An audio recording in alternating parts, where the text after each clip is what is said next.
आणि मला असं वाटतं की गेल्या 40 वर्षात महाराष्ट्रामध्ये कुठल्या एका पक्षाला इतक्या जागा मिळालेल्या नाहीत.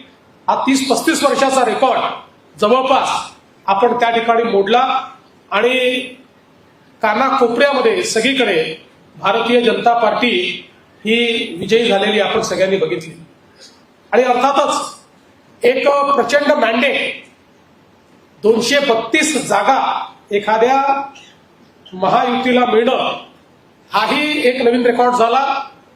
कारण आपल्याला माहिती आहे की यापूर्वीचा रेकॉर्ड महाराष्ट्रातला हा 222 जागांचा होता. तोही रेकॉर्ड आपण तोडला.